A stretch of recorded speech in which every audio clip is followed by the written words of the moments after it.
Hey, what's up? Thanks for tuning into this week's edition of the Horror Debate. My name is Jeff Rowdy Jake here, and with me, as always, Michael Mandy. This week we're going to be reviewing 1985's Re-Animator, directed by Stuart Gordon, based upon a little short story by H.P. Lovecraft, starring Jeffrey Combs and Barbara Crampton. Yeah, I noticed when the movie was coming on, I said, I know that name, Barbara Crampton, and then I got a look at her, and I was like, oh, that's the chick that used to play in The Young and the Restless. Mm-hmm. Yeah, you know. Days of Our Lives. Or was it Days of Our Lives?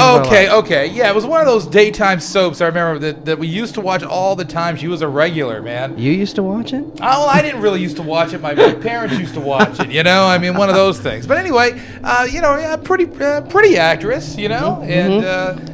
And in this movie, boy, did she get naked. Oh, yes, she did. There was lots of skin in this film. Boy, I tell you. And this is how I remembered the film. I remember I saw this way back in the day, like when it first came out. I remember we used to watch it over and over again on the premium channels because, hey, look, there's nakedness in this movie, They show a lot of nakedness. A lot of nakedness. But I got to tell you, overall, I'm not the biggest fan of the flick. Oh, I love this film. This film has everything. Not only naked, it's got gore, it's got violence, it's got humor, it's got really terrible acting, got dead cats splatter on the walls.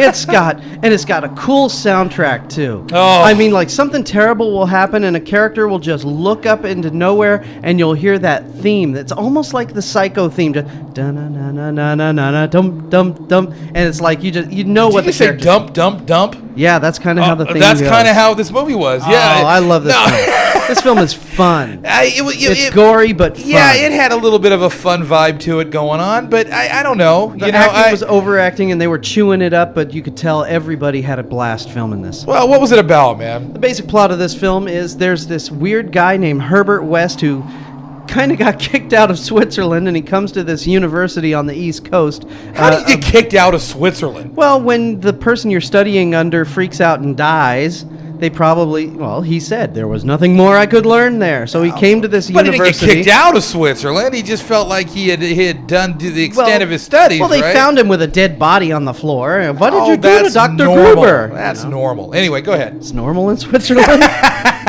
So anyways, he goes to this university over on the East Coast, and it's a medical school, and he, of course, is at odds with the head of the department, and meanwhile, he's got this student has a thing going on with the dean of the school, and the dean's daughter, rather. Anyways. Barbara Crampton. Barbara Crampton. Right.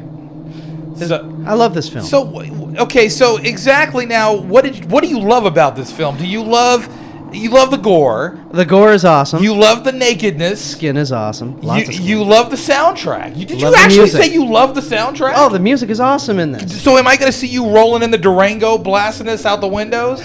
You know? With like the 13-inch sub in the back? Is this something that's going to happen? Yeah, probably. Cruising Antioch? You know, actually, I do have a bunch of horror movie soundtracks on a CD. I play it at Halloween all the time, cranking it out with all the windows open in the house. Mike, I'm picturing this now. You rolling down the windows, having the shades on. Amityville horror soundtracks rolling up on on it, some high Psycho. school chicks. Dum dum dum dum dum dum dum dum. Oh, I don't know, man. It's very familiar to the Psycho theme, which I also You know, this movie, it actually reminded me a lot. And as a matter of fact, one of the main characters in here looked an awful lot like the main character in Dead Alive. Believe it or not. Really? Physically looked like the main character in Dead Alive, the student. Dan? Yeah, was that his name? Bruce Abbott. Yeah, okay. Mm-hmm.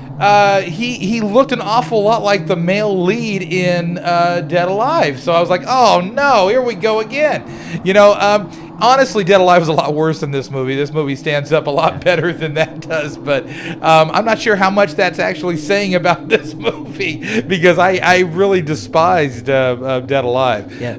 Dead Alive was a bad film. Yeah, overall, I could see where I get what you're saying, but it's just not for me. Nothing bad about the movie so much. I mean, it was campy, it was goofy, Yes, but it was one foot in camp. Yeah, but it's something that I would watch occasionally, very rarely. It's not something I would revisit a lot. This film was made for a movie theater filled with people at a midnight show. Everybody either drunk or a little bit on something. It just. Did you say a little bit on something? Yeah. Yeah, you'd have to be to get a ticket. Well, no, but I mean, just to.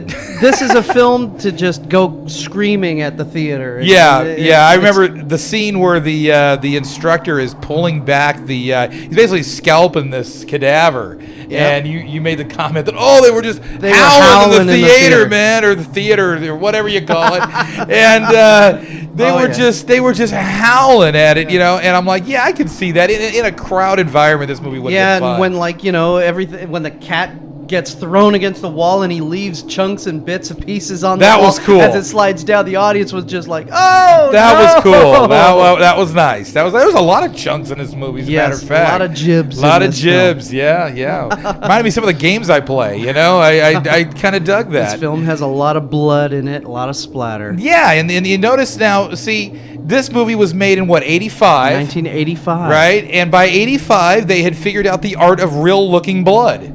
Okay, because remember we reviewed, Dead Alive, it looked like red water. No. We reviewed Argento's masterpiece. Yeah, Suspiria. And it looked like Frank's hot sauce. So it was nice. It was nice to see red blood and red jibs and actual brain matter looking like brain matter. And, I got to give it up for the effects department on this thing. I mean, they did a heck of a job. Yeah. And this was a very low-budget film, too. Yeah. So, props out to Stuart Gordon and everybody associated with this film. Yeah. I love this film. Yeah, I mean, like I said, I remember seeing this on HBO, and I kind of had fond memories of it, but I think it was Barbara Crampton's upper end that I was having the... Hey, you get to see her lower end, too. Yeah, that's true. Very briefly, but yeah. I think that's why we used to watch this movie. And then plus, it was, being young, the gross out factor was always cool. But like I said, I mean, if you haven't seen this before, and really, if you're listening to this site, you really... you should have seen it already. Check it out. It's going to be, for me, it's like a once a year, once every couple of years viewing. For Mike, it's like every other night. But I'm 1 star in it. That's it. I'm 1 star in it. It didn't do a lot for me. It didn't move me. No, I got to be honest. like I said, the effects were cool. The nudity, I don't even worry about that so much. It's like, the effects, the jibs, okay, and there was a little bit of a story there, but it didn't grab me. I didn't care. This movie grabbed me and didn't let go the whole 84 minutes of it. I love this film to death, man. All right, well, this film was a total package. Oh, it had everything in it. It grabbed your total package. What did you just say? No. Well, okay. So what are you giving it? I'm giving this the whole ball of wax. I love this film. 5 stars. You're giving this movie 5 stars. I love this film. You are higher than a kite. No, I'm not. And I wish I was. I have to get you off the Foster's beard. This movie had gore. It had nudity. 5 stars? It had the great soundtrack. It had everything. The great soundtrack? Yes, a good horror movie. If this was out on CD, would you go buy it on CD? Yes, actually, I would. And you would do exactly what I described earlier, wouldn't you? Probably. You would be rolling down the main street of Antioch playing this thing. Yeah, probably with a big old tub of Gatorade next to me going, "Hey, everybody." Oh, yeah. I forgot to mention that. The serum looked an awful lot like Gatorade. Neon Gatorade. Yeah. See what I mean? This movie was fun. You're even laughing about it now thinking about it. Yeah, it was. Did this movie entertain you? It was entertaining a little bit. But again, somebody got slapped with a stupid stick a few times. It was fun, but it just didn't grab me, Mike. See, that's what I'm saying. Is it even had exploding eyeballs in it. These movies have to grab me, for me to care, and I just don't care. I mean, it grabbed your whole package. That's why you're giving it 5 stars. Okay, it didn't even start with me, dude. It got close and said, yeah.